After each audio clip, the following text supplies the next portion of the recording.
양털을 구하는 것의 성경적 배경이 무엇인가? 오늘 우리가 읽긴 했지만 그 앞뒤의 역사적인 배경을 한번 살펴보려고 합니다.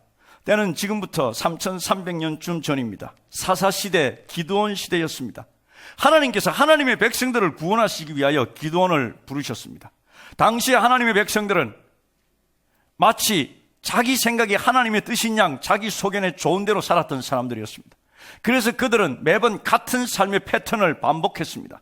죄를 짓고 그리고 이웃에 있는 강력한 나라를 하나님께서 동원하셔서 그들을 압제하고 그들을 점령하고 굉장히 고통과 어려움 가운데 있을 때 이스라엘 백성들은 하나님께 부르짖습니다. 하나님 우리를 살려주세요 살려주세요 했을 때 하나님께서는 사사를 일으켜서 승리하게 하시고 사사시대를 살게 하십니다. 그리고 또 시간이 가면 이들이 죄를 짓고 그 죄가 하나님 앞에 상달되었을 때 하나님께서는 이웃의 나라를 또 일으키셔서 그들을 공격하고 그들을 압제하에 두게 고통 가운데 두게 하실 때 그들은 또 하나님께 부르짖고 그래서 하나님께서는 또 새로운 사도를 그들에게 보내서 이게 패턴이었어요. 패턴. 네 가지 삶의 패턴. 그런데 이스라엘 백성이 또 죄를 짓고 정말 힘든 가운데 있었던 것은 그 이웃에 있는 미디안 나라 때문이었습니다. 미디안이 군사를 이끌고 이 이스라엘을 쳐들어온 것입니다. 정말 강력한 동쪽에서 온 강력한 나라였고 국가였습니다. 부족들이었습니다. 그들이 올 때는 낙타를 타고 왔다고 합니다. 그래서 이스라엘은 모든 추수한 곡물들을 다 빼앗아 가고 그리고 또 기다렸다 추수할 때가 되면 또다시 공격해서 그 모든 것을 다 빼앗아 갔습니다. 가난했고 무서워서 동굴에 살았고 오늘도 이 기드온이 곡식을 타작하는데 다 보이는 곳에 타작할 때 또 그들이 빼앗으러 올까봐 땅에 판 포도주 틀에서 살짝 몰래 지금 곡식을 털고 있는데 그때 주의 사자가 나타난 것입니다. 내가 너를 통해서 내 백성 이스라엘을 구원하겠다라고 나타나신 거예요. 그런데 이 하나님의 나타나신 거, 하나님의 이 기드온을 부르시는 그 부르심에 대하여 이 기드온은 정말 희한하게 정말 이해할 수 없을 정도로 거절하고 사람 잘못 봤다고 하나님 사람 잘못 봤다고 그렇게 하나님께 그 부르심에 대해서 응답하고 있는 것을 우리는 보게 됩니다. 내가 너를 불렀다 말할 때 누구요? 저요? 에이 사람 잘못 보셨네요. 저 말입니까? 아닙니다. 저는 그런 사람이 아닙니다. 하나님 잘못 보셨습니다. 기드온이 아니라 기도온 아닙니까 혹시? 기다온 아닙니까 혹시? 하나님 잘못 보셨습니다. 이렇게 하나님께 말했던 사람, 하나님께서 아니다 기드온 너다 끊임없이 인내하심으로 하나님께서 그를 부르셨던 바로 이 사람의 이야기입니다. 이 사람은 어떤 사람이었는가? 굉장히 두려움이 많은 사람이었고 자존감이 약한 사람이었습니다. 이 시대 심리학적 용어로 말한다면 낮은 자아상을 가지고 있었고 그리고 부정적으로 생각하고 있었고 그리고 가능성에 대한 기대도 없었던 사람이었습니다. 무엇을 해도 부정적인 것을 보았고 안 된다고 말하던 사람이고 나는 할 수 없다라고 말하던 그 사람이었습니다. 하나님께서 그를 부르실 때 정말 하나님께서 나를 부르신 것이라면 나에게 이것을 보여주세요, 이렇게 해주세요, 저렇게 해주세요, 끊임없이 하나님께 요구하다 결국 하나님께서 그를 부르셨다는 사실을 알고 마지막으로 하나님께 표시를 보여주세요, 증거를 보여주세요, 사인을 보여주세요 했던 것이 바로 이 양털 사인이었습니다. 양털. 하나님께서 정말 나를 부르셨다면 오늘 내가 이 양털을 곡식 터는 그 타작 마당에다 내놓을 테니 오늘 밤 사이에 이슬이 내릴 때 양털에만 이슬이 내리게 하시고 주위에 있는 땅은 다 말라 있게 해주세요. 그랬습니다. 하나님께서 그렇게 해주셨습니다. 다음날 아침 일찍 일어나서 기도원이 나가보니까 땅은 다 말라 있는데 양털만 젖어 있었습니다. 그것을 가지고 짜보니까 그릇 한 그릇이 나왔다 그랬어요. 그쯤 하면 됐을 텐데 이 기도원이 하나님 내가 한 번만 더 하나님께 물어볼게요. 용서해 주세요. 이러면서 이번에는 반대로 해주세요. 하나님 아시다시피 이 양털은 물을 흡수하는 성격이 있잖아요. 성질이 있잖아요. 그래서 그날 밤에 이 양털이 그냥 공기 속에 있는 모든 물을 다 흡수해가지고 지 혼자만 이렇게 젖어 있는지 모르니까 하나님께서 하시지 않았는지도 모르니까 이제는 반대로 해주세요. 땅은 다 젖어 있고 양털만 바짝 말라 있게 해주세요. 그랬습니다. 근데 그날 또 하나님께서 그렇게 해주셨습니다.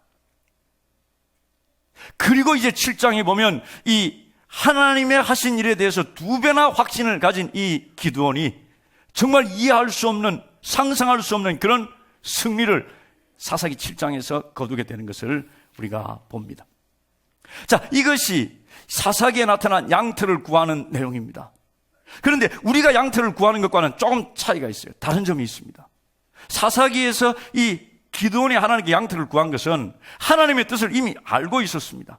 하나님께서 나를 이스라엘을 구원할 사람으로 부르신 것을 알고 있었습니다. 알고 있으면서 그 하나님의 부르심에 대해서 확인하는 차원에서 확신이 필요하다 하나님께 간구하면서 이 양털을 구했어요. 양털 시험을 하나님께 한 것입니다. 근데 우리는 어떻게 하는가? 우리는 그렇게 하지 않습니다. 우리는 그렇게 하는 것이 아니라 하나님의 뜻을 모를 때 하나님, 내가 이사 가는 것이 하나님의 뜻입니까? 내가 여기 사는 것이 하나님의 뜻입니까? 내가 차를 새로 사는 것이 하나님의 뜻입니까?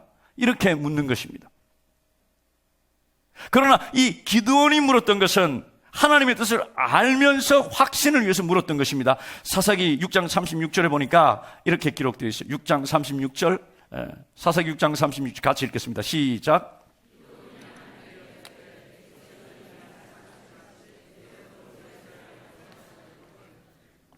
내게 말씀하신 것처럼 이스라엘을 구원하시는 것, 그것이 맞습니까? 그래서 양털을 시험하겠다, 그것이었습니다. 그 다음 절 한번 보겠습니다. 37절 같이 읽습니다. 시작. 보소서, 내가 양털 한 뭉치를 타작마당에 두리니 만일 이슬이 양털에만 있고 주변 땅은 마르면 주께서 이미 말씀하신 같이 내 손으로 이스라엘을 구원하실 줄 내가 알겠나이다 하였더니, 하나님께서 무엇을 원하시는지는 알고 있습니다. 그리고 그것을 확신하기 위해서 양털을 구하는데, 우리가 양털을 구하는 것은 되게 그렇지 않다는 것입니다. 내가 새 차를 사는 것이 하나님 뜻인가? 살까 말까 하면서 하나님께 물어보는 것입니다. 하나님, 내가 새 차를 살까요 말까요? 새 차를 사는 것이 하나님의 뜻입니까? 내가 하나님께 양털을 던지겠습니다. 만일 이번 주에 누가 나에게, 하나님께서 누구를 보내셔서 나에게 돈 100만 원만 누가 갖다 준다면 내가 하나님께서 나를 차를 사라는 것으로 알고 새로 사겠습니다. 이것이 양털을 하나님께 던지며 구하는 것입니다. 내가 새로운 직업을 요청받았습니다. 우리 회사에 오세요. 그랬습니다. 내가 이 회사를 그만두고 저 회사로 가는 것이 하나님의 뜻인가? 그것을 알기 위해서 하나님께 양털을 던집니다. 오늘 2시에서 3시 사이에 그 회사의 상사가 될 사람, 오너든지 누구든지 나에게 전화를 하면 하나님께서 내가 새로운 직장을 구하는 것이 하나님의 뜻인 줄 알고 가겠습니다. 이것입니다.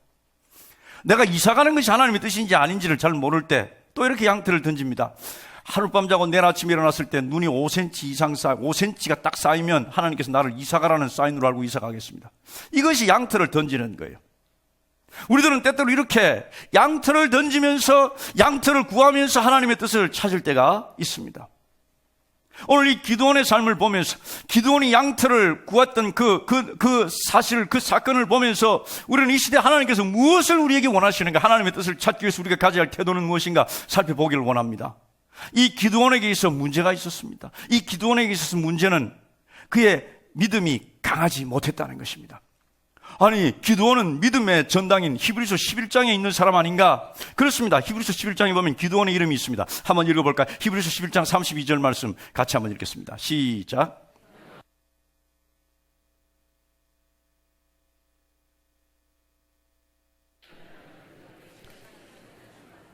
기드온, 바락, 삼손, 입다, 다윗 및 사무엘과 선지자들, 이 사람들의 이름이 믿음의 전당인, 믿음의 사람들의 이름이 쭉 나열된 그 히브리서 11장에 기록된 것입니다. 그런데 하나님께서 그를 부르실 때 그의 믿음은 그렇게 강하지 못했다는 것입니다. 저에게는 위로가 되는 말씀이에요. 엄청난 믿음을 가지고 하나님의 일을 시작하는 것이 아니라 굉장히 약한, 이제 우리가 살펴볼 때 정말 문제 있는 그 믿음을 가지고 시작했지만 하나님께서 그를 놀랍게 사용한 것, 그것을 보면서 오늘 우리들에게도 하나님께서 이렇게 하신다는 사실을 저는 믿습니다.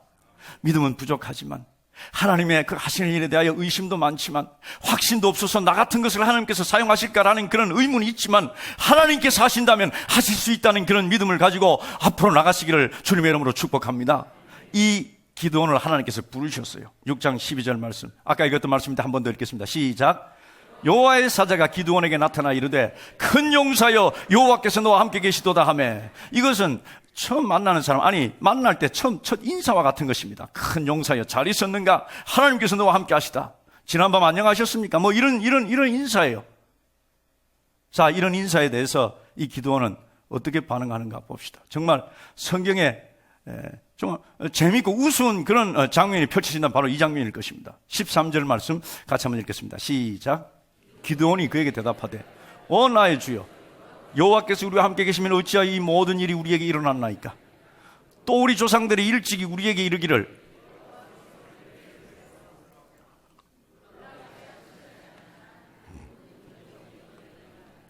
이제 여호와께서 우리를 버리사 미디안의 손에 우리를 넘겨주셨나이다 하니 잘 있었는가? 밤사이 안녕했는가? 이렇게 물었더니 안녕하기는 뭐 안녕합니까?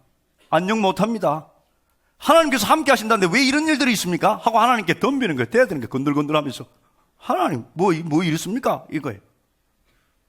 이 6장 13절 말씀을 읽고 우리는 이 기드온의 지금 신앙 상태를 알 수가 있습니다. 하나님의 임재와 하나님의 능력에 대해서 전혀 인식하지 못하고 그것을 부인하는 것입니다. 하나님이 계시다는데 왜 이런 일이 있습니까? 그리고 부정적인 것만 발견한다는 것입니다. 왜 우리에게 이런 나쁜 일이 있습니까? 왜 이런 일들이 있고 왜 이런 일들이 있습니까? 라는 부정적으로 모든 사물을 보는 것, 그것이 지금 이 기드온의 모습이었습니다. 어떤 가능성도 어떤 소망도 그에게는 없습니다. 어쩌면 우리는 이렇게 살아가는지 모릅니다. 하나님께서 무슨 일을 하시고 어떤 일을 하실 때 그 일에 대해서 우리의 반응이 무엇입니까? 모든 사람이나 모든 일에 있어서 양면성을 다 가집니다. 긍정적인 면과 부정적인 면이 반드시 있습니다. 긍정적인 면을 붙들고 하나님의 능력으로 뚫고 나가는 사람은 위대한 성취를 할 것이고, 그리고 똑같이 동시에 있는 부정적인 것을 붙들고 그리고 안 된다 하면서 실패와 좌절 가운데 있는 사람은 그런 길을 걸어갈 것입니다. 오늘 하나님께서는 우리에게 수없이 많은 하나님의 과제를, 우리에게 주신 그 놀라운 일들을 우리들 앞에 두셨습니다. 분명히 그 일들에 있어서는 부정적인 것과 긍정적인 것이 반드시 있습니다. 긍정적인 것을 붙들고 하나님의 뜻을 찾으면서 돌파해 나갈 때 하나님의 놀라운 능력과 하나님께서 하신 일을 경험하게 될 것입니다. 오늘 여러분들의 삶과 여러분들의 가정과 여러분들 걸어가는 길에 하나님께서 주신 그 하나님의 뜻, 때로는 부정적으로 보이고 때로는 문제가 많아 보이고 때로는 어려워 보이고 때로는 두려워 보이지만, 오늘 하나님께서 여러분들을 그 일을 위해서 부르셨다는 사실을 믿으시고 하나님의 그 함께 하시는 능력으로 말미암아 돌파해가며 다 성취해 나가는 그런 믿음의 사람들 되시기를 주님의 이름으로 축복합니다. 그런데 이 기드온은 그 순간 그러지 못했다는 것입니다. 그랬더니 하나님께서 또 말씀하셨습니다. 14절 말씀입니다. 같이 읽습니다. 시작. 여호와께서 그를 향하여 이르시되 너는 가서 이 너의 힘으로 이스라엘을 미디안의 손에서 구원하라. 내가 너를 보낸 것이 아니냐 하시니라. 이쯤 되면 알겠습니다 이래야 되는데 또 대꾸합니다. 15절 말씀 같이 한번 읽겠습니다. 시작. 그러나 기드온이 그에게 대답하되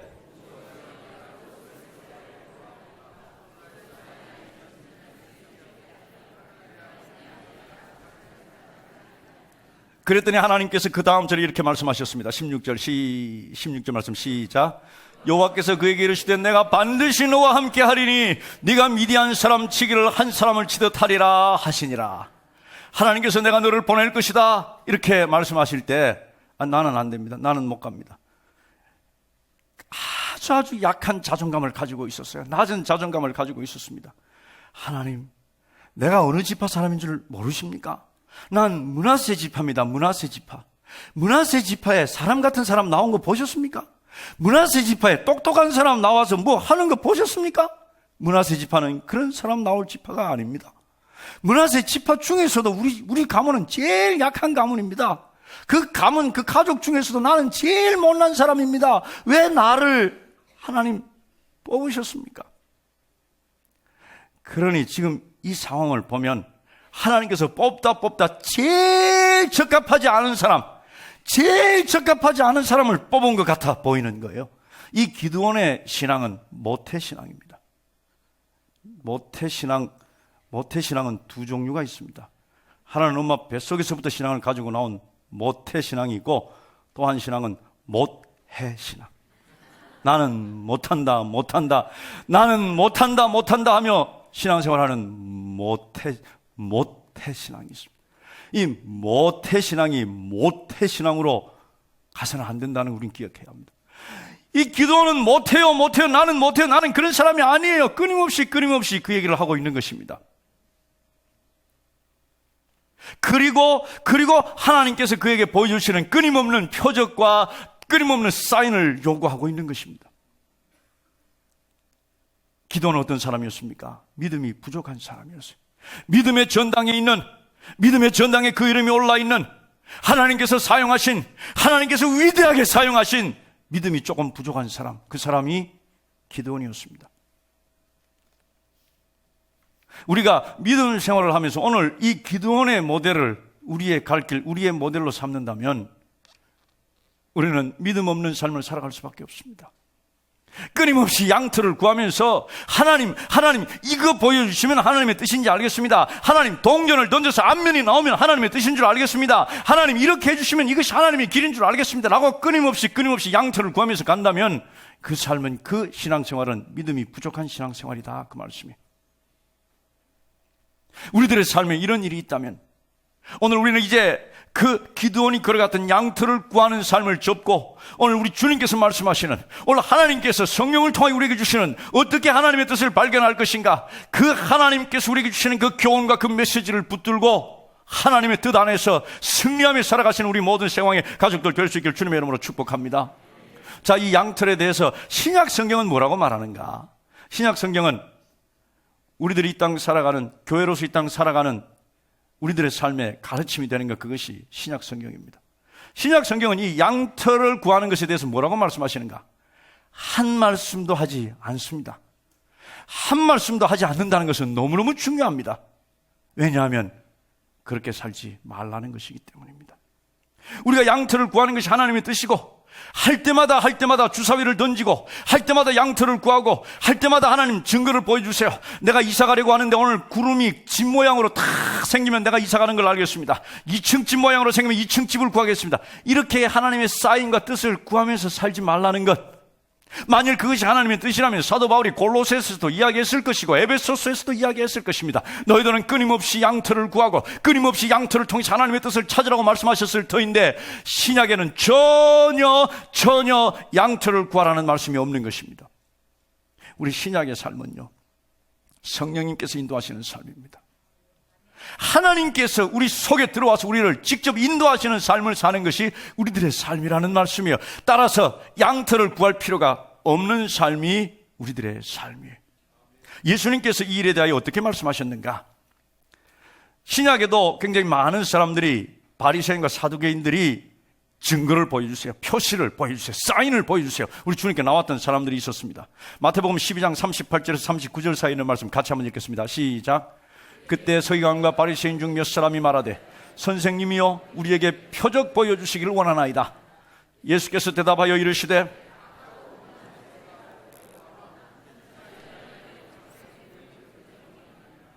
내가 표적 보여줄 것이 없다는 것입니다. 표적을 구하는 세대는 악하고 음란한 세대라는 거예요. 믿음이 없는 세대라는 것입니다. 믿음 없는 것은 죄라고 말씀하십니다. 이 믿음 없는 악한 세대가 표적을 구하는 것이다, 이렇게 말씀하셨어요. 내가 너희들에게 보여줄 표적은 요나밖에 없는데 내가 요나보다 더 크다, 우리 주님 말씀하셨어요. 표적을 보여줄 필요가 없는 이유는 우리 주님께서 계시기 때문입니다. 표적을 더 이상 그들이 볼 필요가 없는 것은 우리 주님께서 와 계시기 때문이라는 사실입니다. 같은 비슷한 내용인데 마태복음 16장 1절에서 4절 사이에 거기 예수님께서 한 구절을 덧붙이시는 것을 보게 됩니다. 같이 읽겠습니다. 시작. 바리새인과 사두개인들이 와서 예수를 시험하여 하늘로부터 오는 표적 보이기를 청하니 예수께서 대답하여 이르시되 너희가 저녁에 하늘이 붉으면 날이 좋겠다 하고 아침에 하늘이 붉고 흐리면 오늘은 날이 굳겠다 하나니 너희가 날씨는 분별할 줄 알면서 시대 표적은 분별할 수 없느냐? 악하고 음란한 세대가 표적을 구하나 요나의 표적밖에는 보여줄 표적이 없느니라 하시고 그들을 떠나가시니라. 너희들이 보는 대로 이러이러하면 날이 맑을 것이다, 이러이러하면 비가 올 것이다, 너희들이 보지 않느냐? 너희들이 보고 알만한 모든 증거들을 하나님께서 다 주셨다는 것입니다.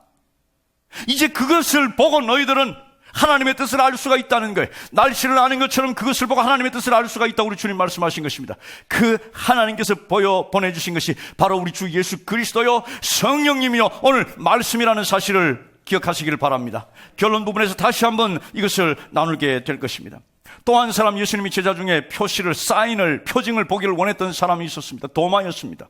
예수님께서 부활하셨다는 소식을 들었지만 내가 직접 확인하지 않고는, 내가 그것을 보지 않고는 내가 믿을 수가 없다 그랬어요. 그에게 예수님께서 나타나셔서 이렇게 말씀하셨습니다. 요한복음 20장 27절 말씀입니다. 같이 읽습니다. 시작. 도마에게 이르시되 네 손가락을 이리 내밀어 내 손을 보고 네 손을 내밀어 내 옆구리에 넣어보라. 그리하여 믿음 없는 자가 되지 말고 믿는 자가 되라. 표시를 구하는 사람, 사인을 구하는 사람, 표징을 구하는 사람과 반대되는 사람이 무엇입니까? 믿음을 가진 사람이라는 것입니다. 그것을 구하지 말고 양털을 구하지 말고 믿는 자가 되라 이렇게 말씀하셨어요. 그 다음 절 요한복음 20장 29절 우리 주보에는 19절로 잘못 나와 있습니다. 29절 말씀 같이 한번 읽겠습니다. 시작. 예수께서 이르시되 너는 나를 본고로 믿느냐 보지 못하고 믿는 자들은 복되도다 하시니라. 보지 못하고 믿는 자들, 보지 못하고 사인을 구하지 않고 양털을 구하지 않고 하나님의 뜻을 아는 자들, 그것은 믿음으로만 알 수 있는데 그렇게 믿음으로 사는 사람들, 그 사람들 그런 삶을 살라고 오늘 우리 주님께서 말씀하고 계시는 것입니다. 우리가 이 땅 살아가는 신앙생활은 두 종류의 신앙생활로 나눌 수가 있을 것입니다. 먼저는 주님 먼저 보여주세요 내가 믿겠습니다라는, 먼저 보고 믿는 신앙생활이 있는가 하면 보여주시지 않아도 믿습니다라는 보지 않고 믿는 믿음이 있을 것입니다. 고린도후서 5장 7절은 오늘 우리에게 가장 중요하고 우리에게 필요한 말씀을 주고 계십니다. 같이 한번 읽겠습니다. 고린도후서 5장 7절 말씀 시작. 이는 우리가 믿음으로 행하고 보는 것으로 행하지 아니함이로라. 다른 성경에는 walk하는 말을 쓰고 있습니다. 걷는 것을 말합니다. 우리는 믿음으로 걷고 보는 것으로 걷지 않는다 이렇게 표현하고 있는 것입니다. 우리는 하나님께서 원하시는 그 길을 걸어가야 합니다. 그런데 우리가 그 길을 걸어가기 위해서 필요한 것은 눈에 보이는 것이 아니라는 것입니다. 사인이 아니라는 것입니다. 양털이 아니라는 것입니다. 믿음으로 걸어야 한다는 거예요. 그것은 잘 보이지 않지만, 희미하지만 내 마음속에 그것이 있는 줄 확신하고 내 눈으로 보는 것보다 더 확신을 가지고 그 길을 걸어가는 것, 그것이 하나님께서 우리가 가기를 원하시는 길이라는 사실이에요. 그럼 이제 양털을 구하는 것이 어떤 위험이 있는가, 양털을 구하는 것이 왜 문제인가 한번 살펴보겠습니다. 첫째는 양털을 구하는 것이 우리로 하여금 혼돈 속에, 불확실 속으로 빠져들게 만듭니다. 확신을 위해서 구했지만 굉장히 많은 경우에 그것이 우리로 하여금 불확실과 혼란 속으로 집어넣는다는 것입니다. 아까 말했던 그 패트, 대통령 선거에 출마하기 위해서 그 허리케인의 방향을 바꿔주세요. 바꿔주시면 하나님께서 내가 대통령 선거에 출마하는 것 하나님의 뜻인 줄 알겠습니다. 대통령 선거에 출마한다는 것은 대통령이 된다는 것을 의미하지 않겠습니까? 출마해놓고 떨어뜨리려고 하나님께서 그 일을 가르쳐 주시겠다고 생각하지는 않을 겁니다. 하나님께서 내가 미국의 대통령이 되는 것이 하나님의 뜻인 줄 알겠습니다. 그랬지만, 그래서 그가 사인으로 삼았던, 자기가 정했던 그 허리케인이 비켜가는 것, 허리케인이 방향을 바꾸는 것, 그것을 그 눈으로 보았지만 그것은 하나님의 뜻이 아니었어요. 떨어졌어요. 낙마했어요. 하나님 도대체 어떻게 된 겁니까? 난 모른다. 내 책임이 아니다. 하나님께서 이렇게 말씀하실 겁니다. 아까 브록, 이제 사랑의 고백을 할 그 브록, 켈리에게 사랑의 고백을 합니다. 드디어 워싱턴에 왔습니다. 그동안 너무너무 예뻐졌어요. 그래서 사랑의 고백을 하려고 쿵쾅쿵쾅 뛰는 마음을 가지고 이제 만났습니다. 켈리 잘 있었어? 뭐 이러면서. 내가 진지하게 묻겠는데, 내가 당신에 대해서 이성으로 사랑하는 마음이 생기기 시작했는데 당신 그런 마음 있어요? 이렇게 물었습니다. 너? 없어요? 이상한데, 이건 아닌데. 그러다가 혹시 그럴 가능성은 있나요? 아니, 없어요. 우린 친구잖아, 그냥. 하나님께, 그럼 사슴은 뭡니까? 난 모른다. 하나님께서 그렇게 혼란 속으로, 더 불확실 속으로 우리를 인도해 가는 것이 우리가 양털을 구하는 것입니다. 아까 그 사람 100만 원을 이번 주에 보내주시면 내가 하나님께서 새 차를 사라는 것으로 알고 차를 사겠습니다 했던 그 사람, 돈이 오기는 왔는데 95만 원이 왔어. 이게 하나님의 뜻인지 모르는 거예요. 이게 거의 다 채워졌으니 이게 거의 다 하나님의 뜻인가? 그건 또 아니잖아요. 우리가 양털을 구하는 것은 확신을 위해서 구하는데, 이 양털을 구하는 것이 우리로 하여금 확신에 차게 만들지 못한다는 것입니다. 그래서 우리는 양털을 구하지 말아야 한다고 오늘 성경은 말씀해 주고 있는 것입니다. 두 번째, 양털을 구하는 것은요, 하나님을 조종하려고 하는, 하나님을 시험하는 그런 결과를 초래하게 됩니다. 성경은 하나님을 시험하지 말라고 말씀합니다. 주 너희 하나님을 시험하지 말라. 시험하라고 한 곳 딱 한 곳인데, 말라기에 너희가 하나님의 것인 10분의 1, 너희 소득의 10분의 1을 하나님께 드리고 하나님께서 너희들에게 복을 주시는지 안 주시는지를 시험해 보라는 것 외에는 시험하지 말라고 분명히 말씀하셨어요. 그런데 우리는 하나님을 시험하는 것입니다. 양털을 가지고 시험하는 것. 내 생각 속에, 내 생각 속에, 내 방법 속에 하나님을 딱 가둬놓고 하나님 요렇게 해주세요라고 하나님을 시험하는 것, 그것이 양털을 구하는 것입니다. 아까 그 사람, 오늘 오후 2시에서 3시 사이에 내 상관에게 전화가 오면 내가 그 회사로 가는 것으로 알겠습니다 했는데 전화가 오기는 왔어요. 1시 반에 왔어요. 이게 하나님의 뜻인가 아닌가? 1시 반에 왔으면 하나님의 뜻이에요, 아니에요? 모르겠죠. 저도 모르겠어요. 그러나 분명한 것은 전능하신 하나님을 인간의 자기의 시간, 1시간이라는 인간의 그 한계 속에 가두어 놓고 하나님께서 그 안에서 일하도록 하신 것, 그것을 시험한 것이었습니다. 이것은 잘못입니다. 우리가 양털을 가지고 하나님을 시험하는 것은 세 번째, 책임을 나에게서 하나님께로 전가시키는 것입니다. 내가 잘못 선택하고 내가 잘못 간 그 길이라 할지라도 내가 양털을 구해서 하나님의 뜻을 찾았기에 그건 내 잘못이 아닙니다. 하나님께서 잘못하셨습니다 라고 하나님께 책임을 전가하려고 하는 어떤 결정에 대해서도 내가 책임지려고 하지 않는 그런 태도요. 그리고 믿음이 없어도 되는 삶이라는 것입니다. 믿음이 없어도 되는 삶, 믿음 가지고 사는 삶이 아니라 양털 가지고 사는 삶, 그 삶을 추구하게 되는 것입니다. 오늘 하나님께서 말씀하십니다. 너희가 양털을 추구하고 양털로 내 뜻을 찾으려고 그것을 가지고 너 인생 신앙의 길을 걸어가는 것이 아니라 나를 믿는 믿음 안에서 믿음으로 성령님 인도하시는 대로, 성령님은 하나님이시잖아요. 그 하나님께서, 내 속에 계시는 하나님께서 인도하시는 대로 하나님의 뜻을 찾으며 걸어갈 것이다. 오늘 이렇게 말씀하신다는 사실을 기억하십시오. 우리들에게는 양털이 필요 없습니다. 한번 따라서 합시다. 나에게는 양털이 필요 없다. 왜냐하면 하나님께서 이렇게 말씀하시기 때문입니다. 시편 32편 8절 말씀 같이 한번 읽겠습니다. 시작. 내가 네 갈 길을 가르쳐 보이고 너를 주목하여 훈계하리로다 그랬습니다. 내가 네가 갈 길을 가르쳐 보여주겠다. 그리고 내가 내 눈으로 너를 인도하겠다. 바로 이 말씀입니다.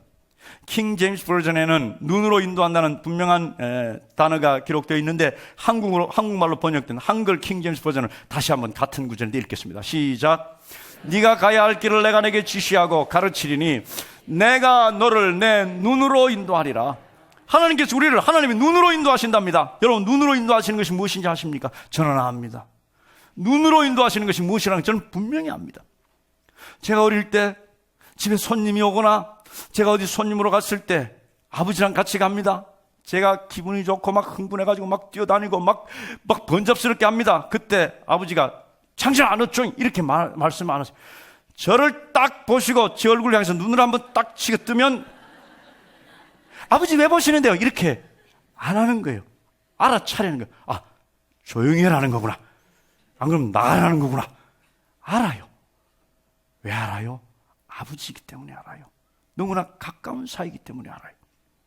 제가 어느 곳에 제 아내랑 같이 갔습니다. 가서 많은 사람들 틈에서 먹고 또 그리고 대화를 나누면서 시간을 보내는데 좀 피곤해졌어요. 그래서 집에 가고 싶어요. 그럼 제가 다른 말 안 해도 돼요. 제 아내를 딱 쳐다보면서 눈 한번 딱 뜨면 제 아내가 왜 그러는데 이렇게 안 해요. 아, 저건 무슨 말인지 알아요. 여보 갑시다 라는 거 알아요. 그래서 이러고 가는 거예요. 한마디 말도 필요 없어요. 왜 그런 줄 아세요? 너무너무 가까운 관계이기 때문에 그래요. 이것이 눈으로 이야기하는 것입니다. 제가 슬쩍슬쩍 봅니다. 제가 그걸 아니까요. 어느 모임에서 막 얘기를 너무 많이 하면요, 부부 중에 한 사람 있다가 뭐예요? 당신 말 너무 많아. 말 안 해도 이러면 다 끝나는 거예요. 왜? 눈으로 말. 왜냐하면 너무너무 가까운 관계이기 때문이에요. 우리가 하나님과 눈으로 하나님의 인도하심을 받기 위해서는, 하나님께서 눈으로 하나님께서 우리를 인도하시기 위해서는 하나님과 가까워져야 하는 거예요. 하나님 곁에 있어야 하는 것입니다. 하나님 속에 들어가서 하나님의 마음을 가지고 있어야 하나님께서 눈으로 우리를 인도하시는 것을 경험할 수 있게 되는 것입니다. 처음 만나는 사람이 딱 쳐다보면요, 왜 쳐다봅니까? 이러지요. 집에 가자는 것, 그리고 조용히 해라는 것, 말 그만해라는 것, 아무것도 알 수가 없어요. 너무너무 가까운 관계니까. 오늘 하나님께서 우리를 하나님의 눈으로 인도하기를 원하십니다. 양털 따위로 하나님께서 우리를 인도하시기를 원하시는 것이 아니라 표적 따위로, 구름의 모양 따위로 하나님께서 우리를 인도하시기를 원하시는 것이 아니라 전능하신 하나님께서 이제 성령으로 이 땅에 오셔 우리 속에 거하시는 그 하나님께서 그 하나님의 마음을 우리가 가지게 하시고 그 하나님의 뜻을 우리가 감지하게 하시고 그 하나님의 뜻을 알아차리게 하심으로 하나님께서 우리를 인도하기를 원하신다는 사실입니다. 하나님께서 우리 속에 거하십니다. 믿으시면 아멘 합시다. 성령님께서 우리 속에 거하시기에 하나님께서 우리 속에 거하시는 것입니다. 그럼에도 불구하고 하나님께서 우리 속에 거하시지 않는 것처럼 양털을 구하고 구름을 모양을 구하고 그리고 동전을 던지면서 앞면인가 뒷면인가를 원한다면 하나님께서 기뻐하실 게 아니라는 사실이에요. 우리는 이 성령 하나님의 인도하심을 받기 위해서 우리가 해야 할 세 가지를 여러분들에게 말씀드리려고 합니다. 이태리어는 항구가 있는데요, 그 항구로 들어가기 위해서 좁은